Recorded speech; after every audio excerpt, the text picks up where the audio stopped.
はい、皆さん、こんにちは。これから日本語の授業を勉強します。私はゆりです。皆さん、お元気ですか？今日はkata tunjuk no kotoを勉強しましょう。Hari ini kita akan mempelajari tentang kata tunjuk dalam bahasa Jepang. Di dalam bahasa Jepang ada beberapa macam kata tunjuk. Salah satunya adalah kore, sore, are, dan kono, sono, ano. Hari ini kita akan mempelajari dua kata tunjuk itu. Nah, perbedaannya apa? Pertama, kita akan mempelajari tentang kore, sore, are dulu. Kore, sore, are ini memiliki arti yang berbeda. Jadi tergantung dengan keberadaan benda itu dan siapa yang berbicara. Arti dari kore sendiri adalah ini. Ini. Kore itu sama dengan ini. Kalau dalam bahasa Inggris seperti this. Kalau sore itu seperti that. Kalau are itu seperti that, tapi untuk benda yang lebih jauh, kayak those, begitu. Nah, kore, sore, are ini simple sekali pemakaiannya. Jadi yang diperhatikan adalah letak bendanya dan siapa yang berbicara. Kita lihat gambar yang ini dulu. Nah, gambar pertama. Kita lihat ada kore.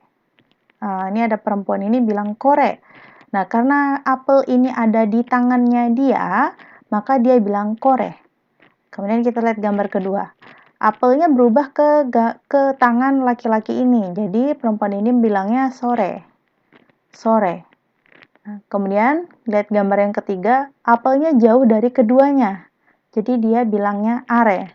Nah, kita lihat lagi. Misalnya, ini apel yang megang perempuan ini. Kira-kira laki-laki ini akan menyebutkan kore juga atau sore?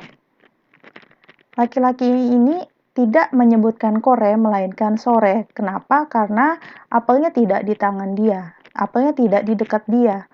Sedangkan kalau gambar kedua, laki-laki ini akan menyebutkan apel ini menyebut sebagai kore, bukan sore. Nah, untuk gambar ketiga, karena apelnya sama-sama jauh dari mereka berdua, jadi mereka menyebutkannya apel ini are. Nah, artinya pemakaiannya sendiri, misalnya, pertama, kore wa ringo desu. Ringo ini adalah apel, ringo. Ringo. Bacanya ringo. Kore wa ringo desu. Kemudian artinya adalah ini adalah apel. Kalau dalam bahasa Inggris, this is an apple. Kalau yang gambar kedua, sore wa ringo desu. Sore wa ringo desu. Artinya that is an apple. Nah, kita lihat ya, di sini apelnya jauh dari dia, si pembicara, jadi disebut sore. Nah, apelnya jauh dari kedua pembicara, maka are wa ringo desu. Are wa ringo desu. That over there is an apple. Nah, itu adalah pemakaian kore, sore, are. Jadi, semuanya tergantung dengan bendanya di mana dan siapa yang berbicara. Begitu ya.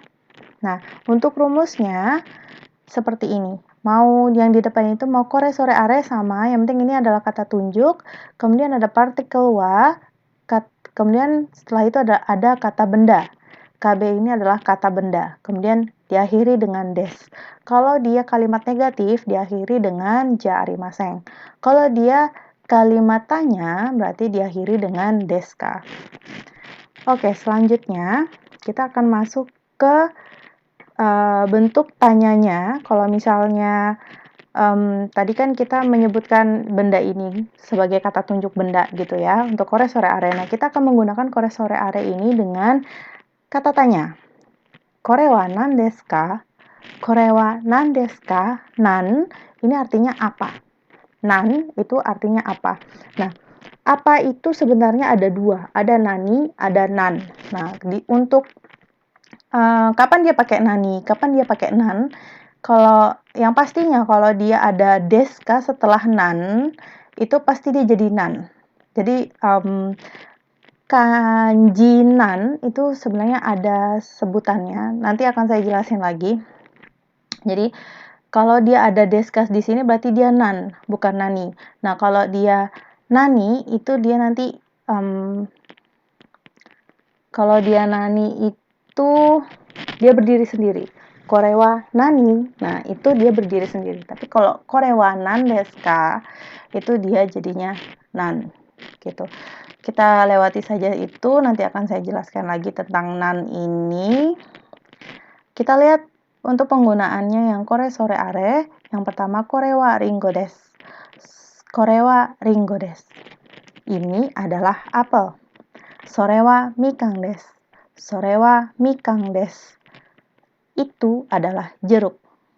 Are wa ichigo desu. Are wa ichigo desu. Itu adalah strawberry. Ringo itu apel, mikang itu jeruk, ichigo adalah strawberry. Nah, kata tanya ini, kore wa nan desu ka? Itu bisa dijawab dengan kore wa ringo desu. Bisa dijawab dengan sore wa mikang desu. Are wa ichigo desu. Kalau yang menjawab ini jauh atau dekat dari bendanya. Misalnya ya, yang kore ini berarti benda itu dekat dengan si penjawab. Jadi ini yang nanya. Yang nanya kan dekat dengan bendanya nih. Nah, yang kore ini juga berarti bendanya dekat dengan si pembicara. Jadi mereka sama-sama dekat. Kore wa ringo desu. Nah, terus dengan pertanyaan yang sama bisa juga dijawab dengan sore. Kenapa? Karena yang jawab ini jauh dari penanya dan lebih dekat, juga jauh dari bendanya, gitu. Jadi bisa kata tanyanya bisa pakai kore, tapi jawabnya bisa pakai sore, bisa pakai are, bisa pakai kore, tergantung benda itu dekat dengan pembicara yang mana, gitu ya. Pembicara yang mana, siapa yang itu yang berbicara, itu bendanya menggunakan kore, sore, are. Tapi kalau misalnya tidak ada gambar, misalnya di dalam soal itu tidak ada gambar, terus ada kore wa nan desu ka gitu ya, jawabannya pasti ikut pertanyaannya. Jadi kalau dia nanya kore wa nan desu ka, jawabannya juga pasti kore kalau itu tidak ada gambarnya. Terus kalau misalnya dia nanya sore wa nan desu ka, jawabannya pasti sore juga karena nggak ada gambarnya. Tapi kalau ada gambarnya, kita lihat dulu situasinya. Misalnya seperti yang tadi ini, dia nanya ya, sore wa nan desu ka? Nah, si laki-laki ini akan menjawabnya kore wa ringo desu. Nah, seperti ini juga. Are wa nan desu ka? Are wa ringo desu. Terus kalau yang nomor 1 misalnya kore wa nan desu ka? Yang cowok jawab sore wa ringo desu. Karena kenapa dia bilang sore si cowok ini? Karena apelnya jauh dari dia. Gitu ya. Jadi kalau ada gambarnya seperti ini disesuaikan dengan siapa yang berbicara dan di mana letak benda itu. Tapi kalau misalnya nggak ada gambarnya seperti ini, kalau misalnya nggak ada gambarnya, kalau dia nanya kore, jawabannya kore juga. Kalau dia nanya sore, jawabannya sore juga. Kalau dia tanya are, jawabannya juga are. Seperti itu. Nah, lanjut. Oh ya, penting banget penyebutan kata tunjuk ini, seperti yang saya sudah sebutkan tadi, penyebutan kata tunjuk itu harus disesuaikan dengan jarak letak objek dari si pembicara, entah itu dia penanyanya atau si penjawab. Nah, selanjutnya saya punya contoh kata tanya lagi menggunakan kore sore are. Di sini kita menanyakan letak benda itu menggunakan kata tanya doko. Kita menggunakan kata tanya doko. Kata tanya doko. Doko ini artinya di mana. Kemudian kagi. Kagi ini adalah kunci. Misalnya kita menanya seperti ini ya. Kagi wa doko desu ka? Kagi wa doko desu ka? Terus ada yang jawab kore desu. Ini kuncinya. Seperti itu. Terus dia nanya lagi kagi wa doko desu ka? Ada juga jawaban seperti ini. Tsukue no ue desu. Kaginya di mana? Kuncinya di mana? Di atas meja. Begitu. Terus ada lagi pertanyaan lagi. Kagi wa doko desu ka? Di mana kuncinya? Kagi wa tsukue no ue desu. Kuncinya ada di atas meja. Nah, jadi pertanyaan seperti ini bisa dijawab dengan 3 macam jawaban. Pertama, dengan menggunakan kata tunjuk kore desu. Seperti itu saja boleh. Misalnya, mau diganti dengan sore desu, are desu juga boleh. Nah, mau dijawab agak lengkap seperti ini, "Tsukue no ue desu," di atas meja, itu juga boleh. Atau mau dijawab dengan sangat lengkap, misalnya, "Kagi wa tsukue no ue desu," kagi ada di atas meja. Nah, itu juga boleh. Jadi, di sini ada 3 opsi jawaban, tergantung bagaimana konteks kalimat itu. Misalnya dia kalimat langsung, kalimat berbicara secara langsung, kita bisa pakai bentuk yang ini, kore desu, ini gitu kan. Begitu ya. Selanjutnya, oh ya, kore sore are ini bisa berdiri sendiri tadi saya bilang karena dia kata tunjuk yang bebas gitu ya. Dia bisa jadi kata tunjuk atau menjadi kata tunjuk benda yang menggunakan benda ataupun kata tunjuk yang berdiri sendiri seperti ini. Nah, selanjutnya kita akan berbicara tentang kono sono ano. Apa bedanya? Kore sore dan kono sono ano ini tidak sama. Jadi, yang membedakan pertama, kalau dari kore sore sendiri, tadi kita bilang kore sore are ini adalah kata tunjuk benda, dan dia juga bisa berdiri sendiri. Kalau dari struktur kalimatnya, dia setelah kore sore are ini ada wa, untuk rumus untuk kata tunjuk benda ya. Tapi kalau untuk kata tunjuk kepemilikan, dia tetap harus ada wa dulu setelah kata tunjuk kore sore are, kemudian ada subjeknya, terus ada no dan kata benda, seperti itu. Nah, kalau kono sono ano, itu dia berbeda, karena kata tunjuk kono sono ano ini adalah kata tunjuk kepemilikan. Jadi, dia harus diikuti oleh subjek dan kata benda. Harus diikuti oleh subjek dan atau juga kata benda. Begitu. Nah, rumusnya itu kono sono ano, kemudian ada kata benda, wa. Nah, ini udah beda banget ya. Kalau kono sono ano di sini harus ada kata benda. Kemudian wa, kemudian subjek, baru no, kemudian des. Nah, jadi di sini agak berbeda dari yang kore sore are. Kan kalau kore sore are dia wa dulu, sedangkan kono sono ano wa-nya setelah kata benda. Kemudian subjeknya itu dia mengikuti sama no. Subjek itu pasti dekat sama no ya. Subjek itu kalau untuk kepemilikan setelah subjek pasti ada no. Nah, diakhiri dengan des. Kok langsung no des? Iya. Jadi kalau kalimatnya seperti ini. Misalnya, kono ringo wa watashi no desu. Kono ringo wa watashi no desu. Apel ini adalah milik saya. Seperti itu ya. Jadi nggak perlu lagi menggunakan subjek di sini. Watashi kono ringo wa watashi no ringo desu. Nah, itu boleh sih, tapi itu terlalu memakan banyak kosakata ya. Jadi simple saja seperti ini. Kono ringo wa watashi no desu. Apel ini adalah milik saya. Terus misalnya kita mau pakai nama orang lain gitu ya. Sono ringo wa ena-san no desu. Apel itu adalah miliknya Ena. Kemudian kalau misalnya kita menggunakan kono sono ano dengan pilihan lain selain kata tunjuk juga bisa sebagai kata tunjuk orang. Misalnya, ano hito wa dare desu ka? Ano hito wa dare desu ka? Siapakah orang itu? Terus dijawab, ano hito wa usui-san desu. Ano hito wa usui-san desu. Orang itu adalah usui-san. Nah, jadi kata tunjuk kono sono ano ini bisa untuk kata tunjuk benda, tapi dia harus ada pemiliknya, harus diikuti dengan no ini. Pemiliknya siapa? Misalnya di kalimat yang nomor 2 ini, sono ringo wa ena-san no desu. Pemilik dari ringo ini adalah ena-san. Begitu. Nah, dia apakah kono sono ano ini bisa berdiri sendiri? Tidak bisa. Jadi kalau misalnya mau menyebutkan kata tunjuk yang bisa berdiri sendiri, itu hanya kore sore are. Nah, kalau dari kalimat yang tadi itu, coba kita bandingkan dengan kore sore are itu bisa. Jadi kalimat ini bisa kita ubah ke kore sore are, tapi strukturnya kita ubah. Jadinya, misalnya, kono ringo wa watashi no desu menjadi kore wa watashi no ringo desu. Begitu ya.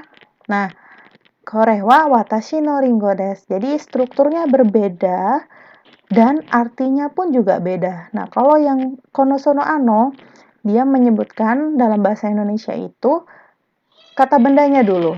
Apel ini adalah milik saya. Tapi kalau kore sore are, ini adalah apel saya.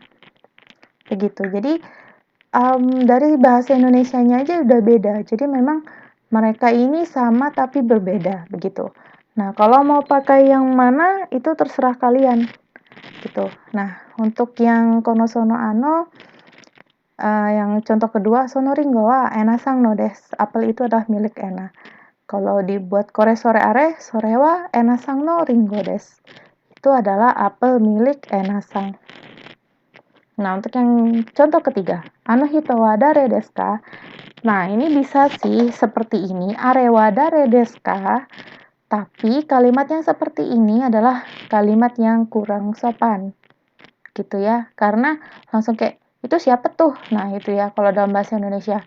Jadi kayak itu kalimat yang tidak baik jika dipakai untuk orang yang untuk orang lebih tua ataupun lawan bicara kita bukan orang yang sebaya gitu ya. Jadi kalau misalnya kita sebagai orang asing ngomong sama orang Jepang, jangan menggunakan kalimat yang kayak gini, yang kalimat yang kayak sama sesama teman gitu ya. Jadi sebisa mungkin ngomong yang sopan, jadi gunakanlah pakai yang ini. Bolehkah pakai yang arewa dare desu ka? Boleh, tapi lihat konteks siapa orang yang diajak bicara. Terus orang itu tuh yang kita tunjuk itu apakah dia lebih tua ataukah dia lebih muda gitu. Kalau dia lebih tua, gunakanlah ano kata wa dare desu ka gitu ya. Ano kata itu kayak beliau. Kita udah bicarakan itu di pertemuan yang kemarin-kemarin. Nah, ini adalah perbedaan kore sore are dan konosono ano. Jadi, jangan sampai kalian bingung. Tapi kalau masih bingung, sebenarnya saya punya trik seperti ini. Tips dan triknya. Kalau saya punya kalimat seperti ini, titik-titik wa, nani-nani wa, okasang no kabang desu. Sama, nani-nani wa kabang Nani-nani kabang wa okasang no desu. Nah, kira-kira kalimat yang pertama ini kita isi dengan kore atau kono. Untuk kalimat yang pertama ini kita jawab dengan kore. Ingat kalau setelah wa itu adalah setelah kore itu ada wa. Sedangkan kalau setelah kono itu kata bendanya. Nah, kata bendanya adalah kabang. Kabang itu tas. Jadi dari struktur kalimatnya saja udah kita bisa kelihatan ya. Kalau misalnya dia setelah titik-titik ini ada wa, berarti dia pakai kore. Kalau setelah titik-titik ini kata benda, berarti dia pakai kono. Gitu. Nah, kemudian kalau diartikan pun berbeda banget. Kalau kore wa okasang no kabang desu itu pasti artinya ini adalah. Ya kan? Kore kan ini, wa itu adalah berarti ini adalah. Nah, kalau kono kabang berarti artinya tas ini. Gitu kan? Kono juga artinya ini, tapi dia itu harus diikuti dengan kata benda. Nah, berarti kita pakai sistem yang MD seperti untuk partikel no. Jadi dia pakai tas ini. Gitu. Oke? Nah, itu tips dan triknya untuk membedakan kore sore are dan kono sono ano. Nah, selanjutnya bisa kita latihan-latihan lagi dengan latihan soal. Nanti akan saya bantu kasih latihan-latihan soal untuk perbedaan kore sore are dan kono sono ano. Gitu ya. Ja, kyou wa koko made. Minasan, domo arigatou gozaimashita.